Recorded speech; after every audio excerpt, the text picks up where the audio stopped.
Salve a tutti, quest'oggi io faccio un video che si chiama Come rovinarsi o non rovinarsi la vita, perché rovinare la nostra vita dipende da noi. Voi pensate che il mondo vada contro di voi o a vostro favore a seconda dei casi, soprattutto che vada contro di voi, ma spesso siete voi che andate contro di voi. La ragione per cui non avete successo intendo del vivere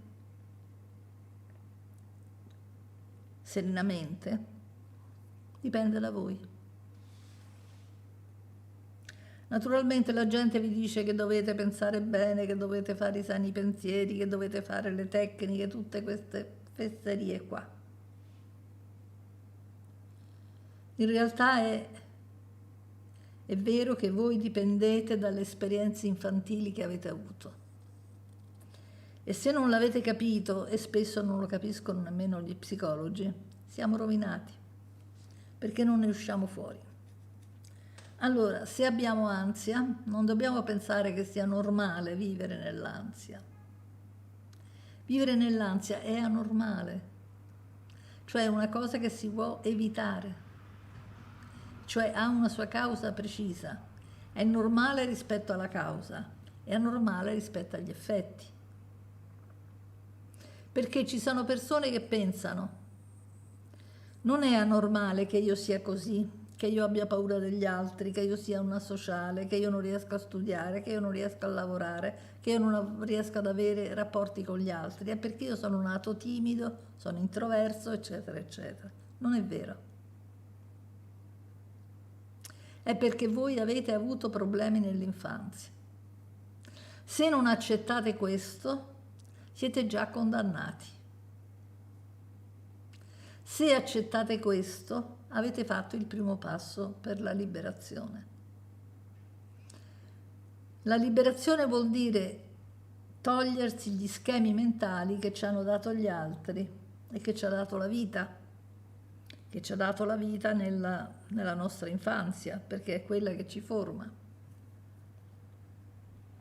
Se io ho avuto paura nell'infanzia, io avrò paura per tutta la vita. Se io mi sento giudicata nell'infanzia, io mi sentirò giudicata per tutta la vita. Se io mi sento in colpa per la mia infanzia, io mi sentirò in colpa per tutta la vita. E non sarà una bella vita.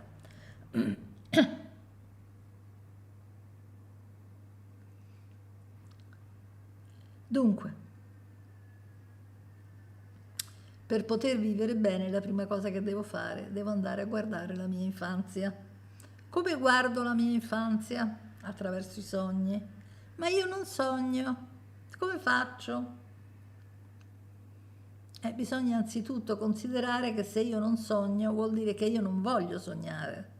Cioè che io non voglio sapere quello che mi è accaduto, non voglio sapere i messaggi che i sogni possono mandarmi rispetto alla mia infanzia. Se voglio sapere la mia infanzia, devo andare a vedere perché la voglio o non la voglio vedere. Se non la voglio vedere, devo capire perché non la voglio vedere, che paure ho. E allora se ho delle paure vuol dire che devo vedere qualcosa che non mi piace. Cos'è che non mi piace? Cos'è che non voglio deturpare? Quali sono le immagini idealizzate che non voglio cambiare? I genitori. Ci sono due tipi di immagini che noi idealizziamo soprattutto. Una è quella dei genitori e una è quella dei morti. Quando i parenti muoiono diventano tutti brave persone, anche se erano carogne. E nelle epigrafi mortuarie tutti ne parlano bene, anche se sono stati di una distruttività unica. Ma ci credono pure. Il marito che l'aveva maltrattata improvvisamente è diventato una persona stupenda. Ricordo una mia paziente che disse alla madre: mamma, ma che dici che tuo marito era bravo? Ti menava pure, No, ma è accaduto solo una volta. Non è vero, mamma, non è accaduto solo una volta. E menava pure a me. No, non è vero. Ma questa è la norma. La norma non è la parte sana, è la parte che accade più usualmente, sia chiaro.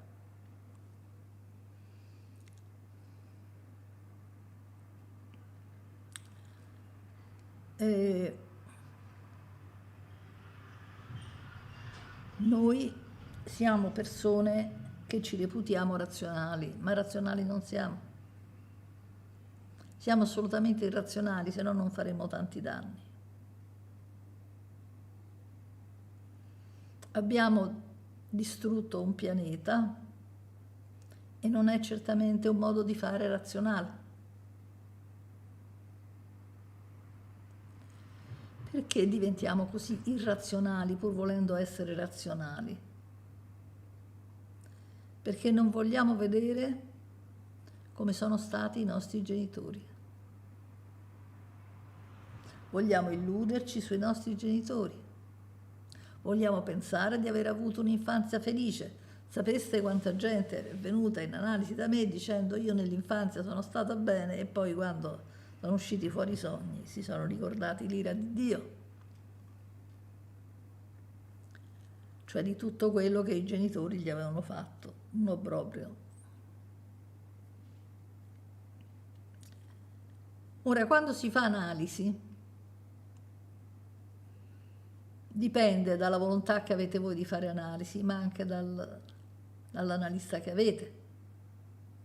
Se è un analista comportamentale non vi serve a nulla, perché chi fa analisi ha dei traumi, non lo sa, ma li ha, se no non ci va in analisi, perché tutti cercano di evitarla.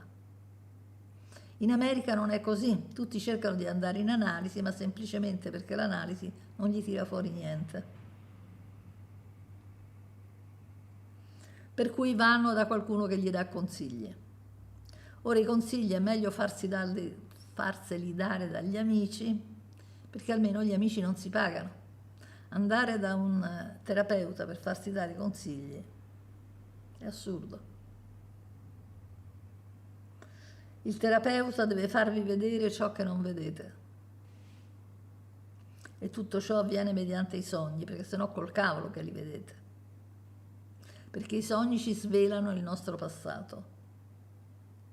Qualche volta ci svelano anche delle emozioni del presente, ma più che altro sono dedicati al passato.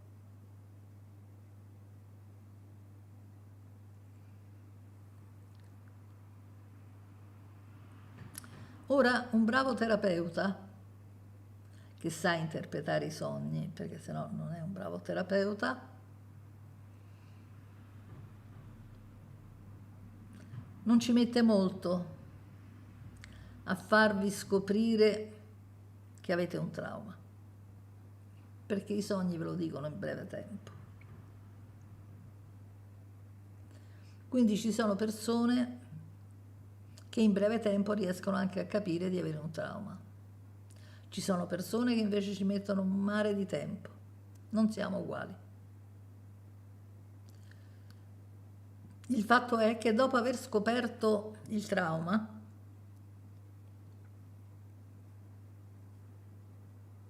noi questo trauma lo dobbiamo elaborare. Perché? Perché il trauma che abbiamo scoperto, in genere l'abbiamo scoperto con la mente. E nella mente rimane.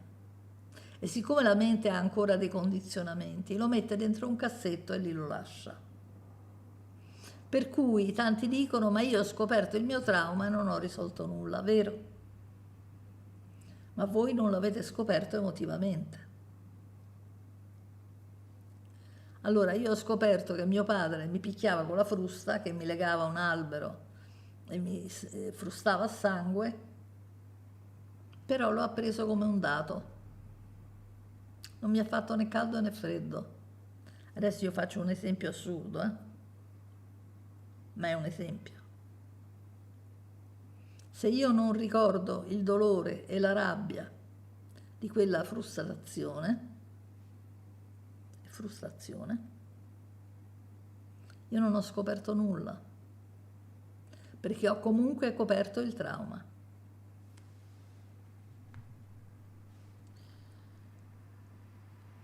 Allora, ci sono due fasi importanti. La prima è scoprire il trauma, la seconda è liberare le emozioni legate al trauma. A volte la gente ci mette poco a scoprire il trauma, a volte ci mette tantissimo a elaborare il trauma. In genere ci vuole più a elaborare il trauma che non a scoprirlo. La gente ti dice normalmente: ma io, dopo che ho scoperto quello che mi hanno fatto i genitori, come posso perdonarli?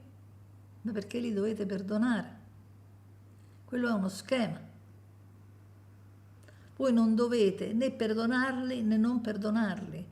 Voi farete quello che vi sentite, ma se avete in testa qualcosa che dovete fare, quello è uno schema. Non viene da voi, non è libero. E siete pieni di schemi, ma pieni, pieni, pieni.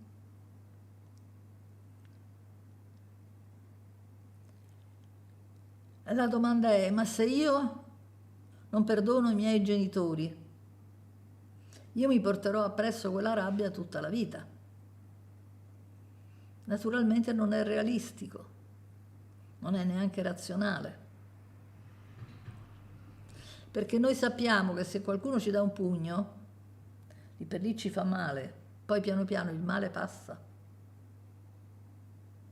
Se qualcuno ci dà un pugno, noi proviamo rabbia, no? Questo è sul piano psichico. Però piano piano quella rabbia passa, o perché avete reagito, o perché non avete reagito, per qualsiasi ragione, la rabbia non passa. Cioè la rabbia non passa facilmente, ma alla fine passa. Non passa se non avete reagito in modo naturale.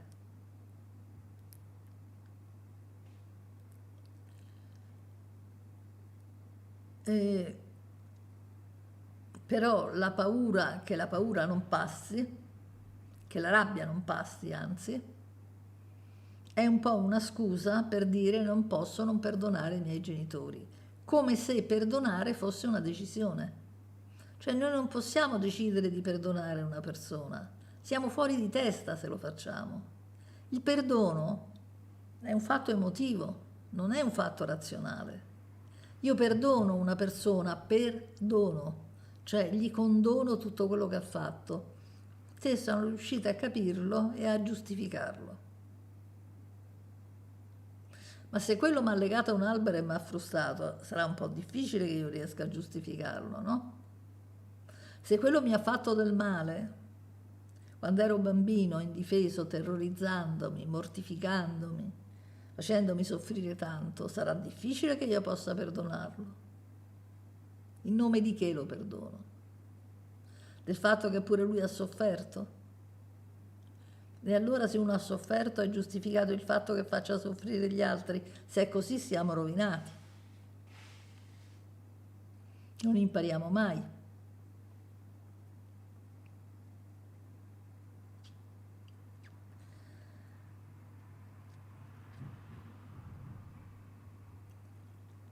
Perdonare, come ho già detto, richiede anzitutto che la persona ci abbia chiesto un perdono.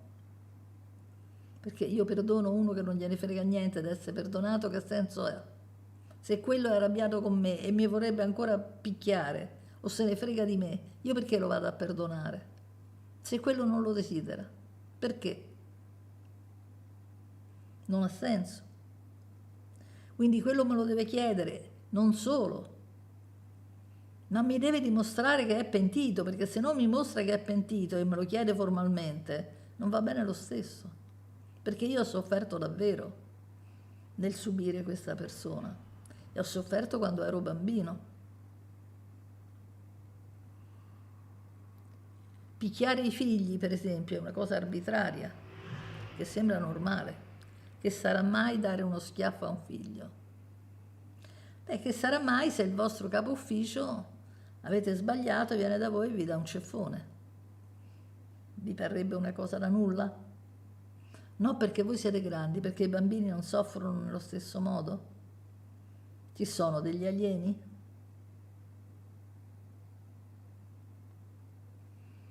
Dirò di più. Picchiare i figli è una vigliaccata. perché lo fate sapendo che non si possono difendere, che sono piccoli. Se fossero adulti non lo fareste. Infatti quando i figli crescono non lo fate più, perché quello ve le ridà. È una grande vigliaccata.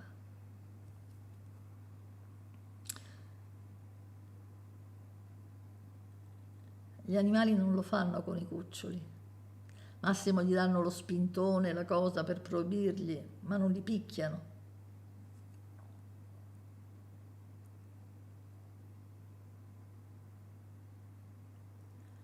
È prettamente umano questa sconcezza, perché noi non solo li picchiamo, ma li abusiamo sessualmente. Perché il mondo è pieno di abusi sessuali dei genitori sui figli. Vi rendete conto che cavolo di genitori abbiamo? E tutti quelli che vedete che si alcolizzano, che si drogano, che stanno male, eccetera, eccetera,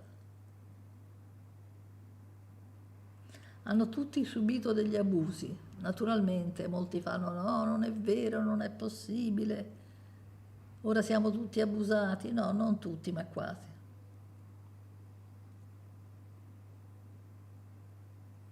Naturalmente ci sono molti che si arrabbiano perché devono difendere i genitori, perché devono difendere i loro genitori. Perché se loro fossero stati trattati bene direbbero io sono stato trattato bene, mi dispiace tanto per chi è stato trattato male. Anzi, non verrebbero nemmeno su un canale dove c'è gente che dice continuamente che è stata abusata, perché è come dire andare in un canale di poveri e dire sa, mi dispiace per voi che siete poveri, ma io sono tanto ricco e sto bene, chi se ne frega che voi state male. È la stessa cosa.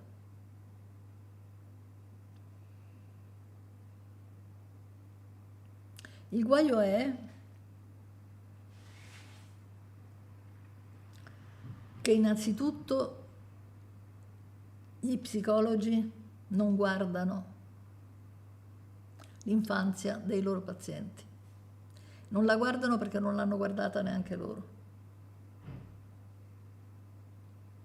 Per cui non si accorgono dei traumi. Si inventano tante cose per fargli uscire emozioni, ma gli fanno uscire fuori le emozioni del presente, non quelle del passato, per cui i traumi rimangono invariati. Infatti dopo un po' stanno male lo stesso, perché prima stanno meglio perché hanno smaltito un po' di emozioni, poi dopo stanno male, perché gli ritorna tutto addosso. Ed è quello che dicono tutti quelli che vengono nel mio canale.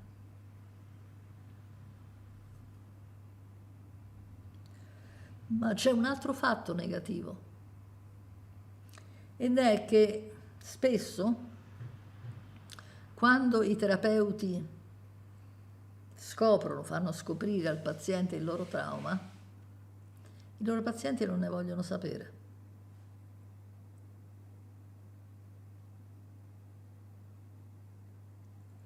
Io ho pazienti che hanno rovinato il loro lavoro e le loro famiglie, le loro mogli, o i loro mariti, o i loro figli, per non vedere il loro trauma.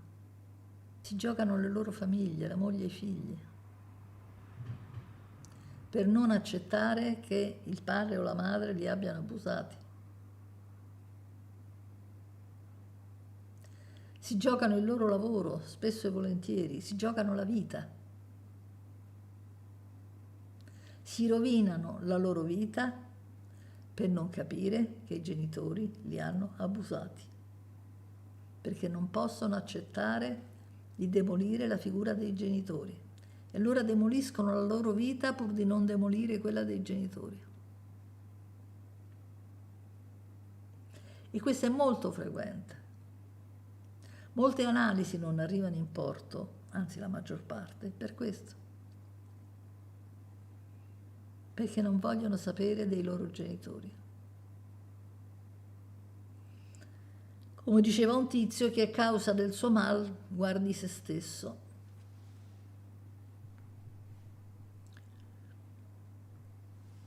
D'altronde gli antichi dicevano, gli antichi alchimisti, che fare la strada alchemica, che era l'opera al nero, l'opera al bianco, l'opera al rosso, era per pochi. Era per i sacerdoti, era per i re, era per gli eroi. Naturalmente non è né per i sacerdoti, né per i re, né per gli eroi, è per quelli che hanno volontà.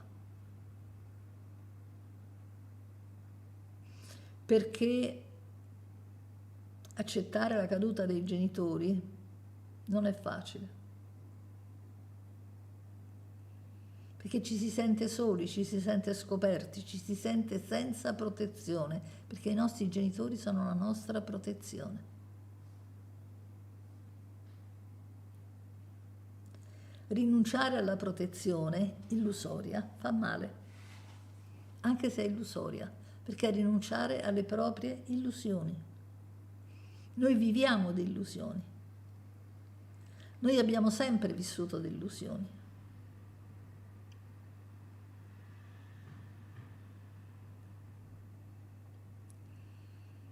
Noi non vediamo il mondo intorno a noi, perché non abbiamo visto i nostri genitori. Solo chi vede i propri genitori come sono, vede il mondo come è all'intorno. E non è un bel mondo. Per esempio, noi in Italia adesso stiamo molto male.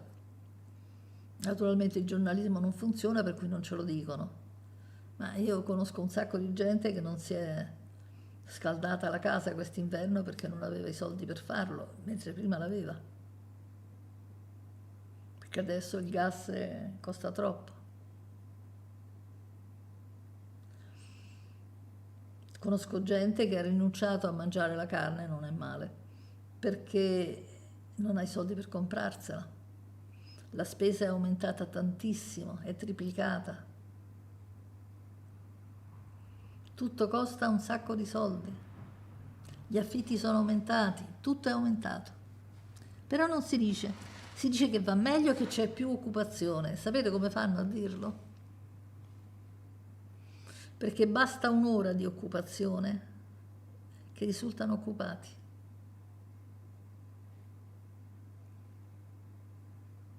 È incredibile.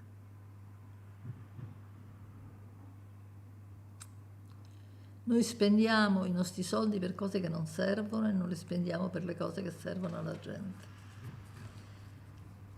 Abbiamo politici che dissanguano la popolazione, ma la popolazione inneggia ai loro politici. Eppure l'abbiamo visto che nel tempo noi abbiamo fatto sempre meno soldi, che il nostro potere d'acquisto è diminuito, ma non lo vediamo. Perché abbiamo una mente condizionata e non vediamo le cose come stanno.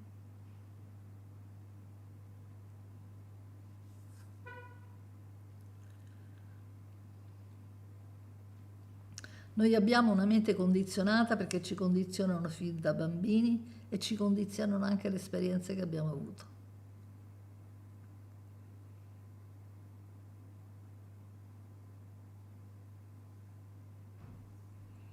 Togliersi questi condizionamenti non è facile. Non è facile togliersi soprattutto il condizionamento dei genitori, che ci toglie poi, una volta decaduti, il condizionamento della politica e anche quello della religione. Perché riusciamo a vedere le cose come stanno.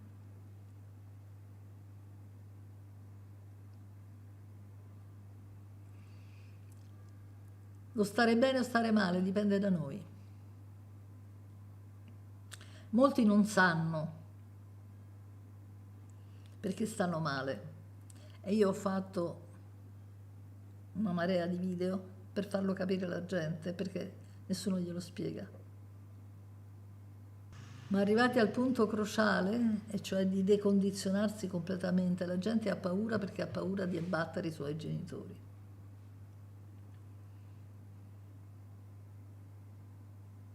Allora, quando uno mi dice io ho abbattuto la mente condizionata, io vorrei chiedergli, ma i tuoi genitori come li vedi?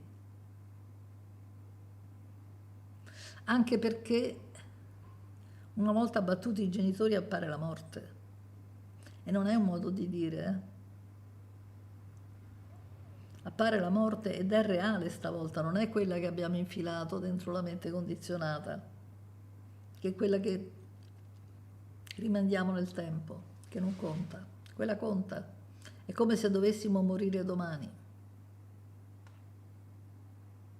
E la dobbiamo affrontare con i mezzi che abbiamo, senza illusioni, perché le illusioni, quando sono caduti i genitori, sono morte.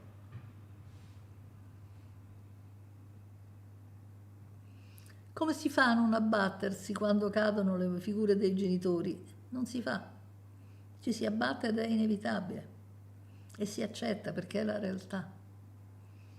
La cosa più difficile in un percorso interiore, vero, è di restare coi piedi per terra. Un sacco di gente mi parla di attestazioni dell'universo nei suoi confronti. Badate bene, non è che io non ci creda, cioè dipende dai soggetti. Non è che io non creda in questo. Io ricordo una volta che ho conosciuto una famiglia stupenda e lei, la madre, mi disse: io trovo continuamente delle risposte che mi dà l'universo, non so quando è il mio compleanno, quando faccio gli anni con mio marito, ma delle cose banali, tipo, non so, aveva trovato per il suo compleanno una fascia di quelle che usano i russi, che usavano in Russia, adesso non so se usano più, dove c'è scritto in russo buon compleanno. O per l'anniversario delle nozze aveva trovato, niente cose di valore, aveva trovato un portachiavi con 2 fedine unite, eccetera, eccetera. Lei diceva: io ricevo molti di questi messaggi, ma lei era davvero però in contatto. Lei era un'ottima madre che rispettava il marito e i figli perché li amava, davvero.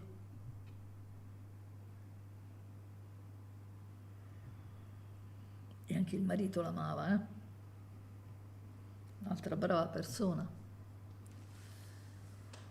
Però la maggior parte della gente non se la sente di affrontare questo rischio, di togliersi dalle balle i genitori.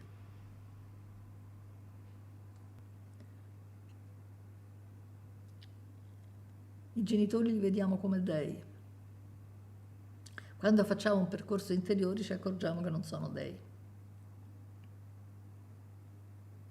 Nemmeno se hanno fatto un percorso interiore come me.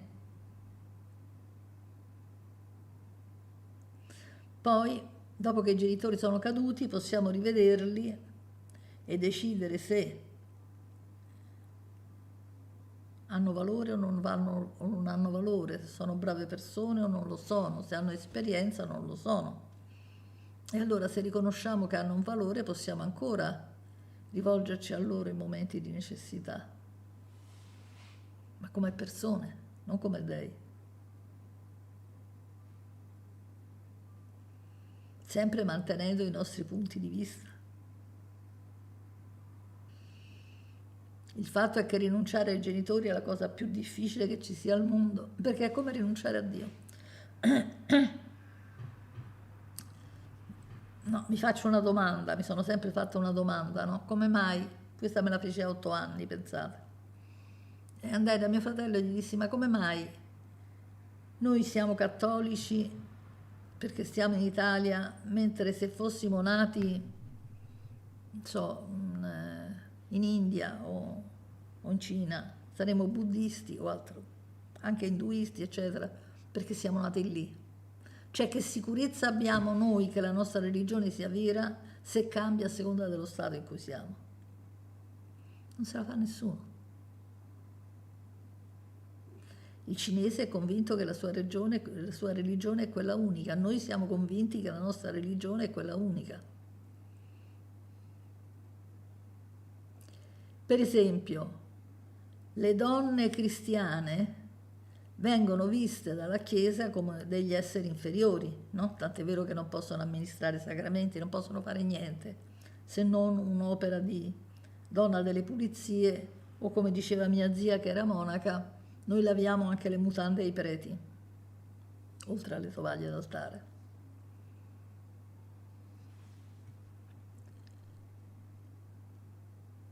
Come fanno le donne a non accorgersi di questo e affollare le chiese? Adesso molto, ma molto meno. Ma prima erano le donne, cioè maltrattate, malviste, ritenute inferiori però andavano lì a osannare questa chiesa. Com'è possibile? C'è qualcosa che non va, no? Non abbiamo un potere discriminatorio. Accettiamo tutto quello che ci è stato detto dai genitori.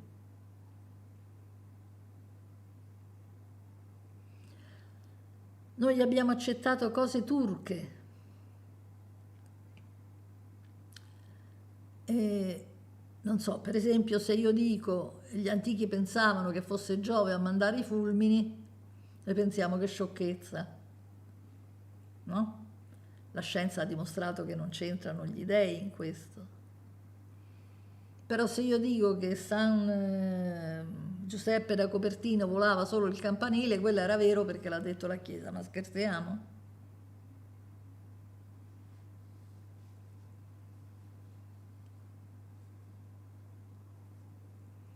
Se voi leggete la storia dei santi sono una follia, a parte che in genere ce l'avevano con le donne, odiavano le donne. I più grandi padri della Chiesa odiavano le donne. Andate a guardare se non è vero. Da San Tommaso a Sant'Agostino, a tutti gli altri andate a vedere.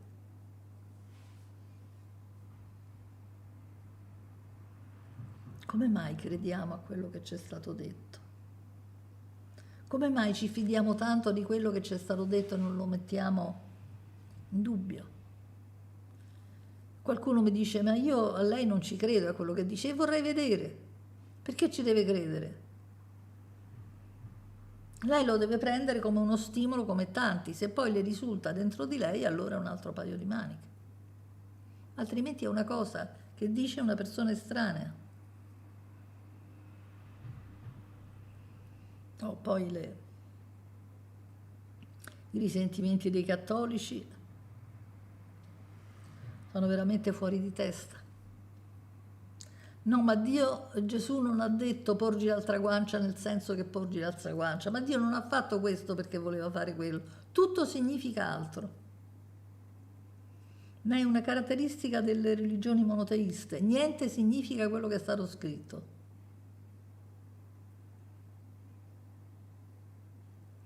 Tant'è vero che poi sorgono i libri che devono decodificare quello che è stato scritto, perché se li prendiamo alla lettera sono di una crudeltà unica, altro che Dio buono. Peggio di Gengis Khan. Viviamo nella follia, non vediamo il mondo, sempre perché non abbiamo visto i nostri genitori.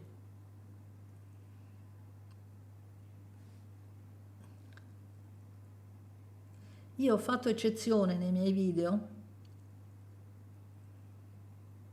perché anziché stare dalla parte dei genitori, cioè del più forte, sono stata dalla parte dei figli, cioè del più deboli, che sono quelli che subiscono. E questo sembra straordinario, ma dovrebbe essere la consuetudine. Tutti stanno dalla parte dei potenti.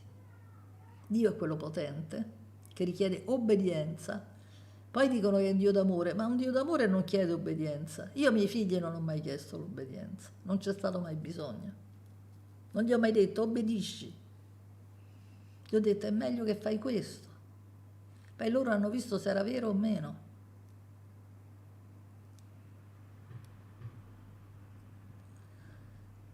Non c'è bisogno di picchiare i figli o di metterli in castigo. Io non ho mai messo in castigo un figlio, tantomeno picchiato.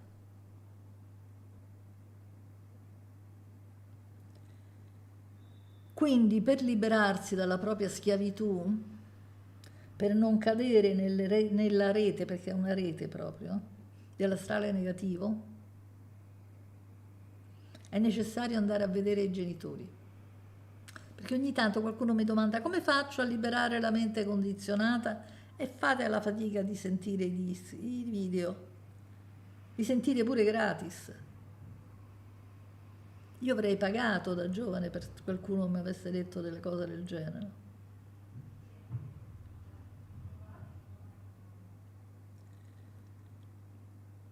Sentite i video e sentite i commenti degli altri, positivi o negativi che siano, sentiteli.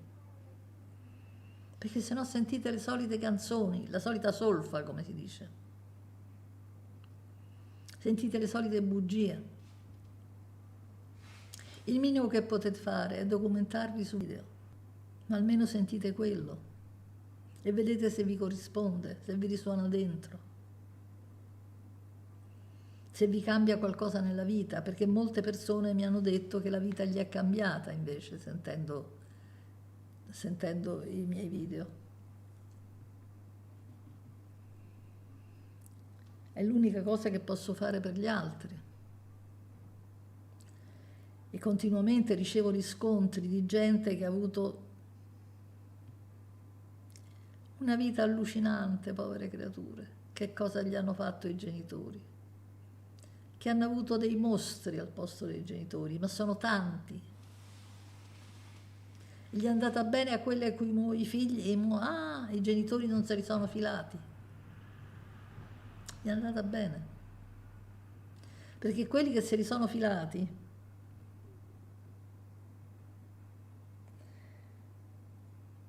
li hanno non solo abusati, ma li hanno anche torturati. Ne conosco parecchi di figli torturati dai genitori. Guardatevi intorno e vedete il mondo com'è. Volete liberarvi di questo mondo? Volete andare in un mondo migliore? Dovete essere migliori voi, ma non con l'azioni. Faccio il compitino che non serve a nulla. Non dovete fare i buoni, dovete diventare consapevoli. E per diventare consapevoli dovete uscire fuori dalla prigionia dei vostri genitori. Non esiste un altro sistema. Un saluto a tutti.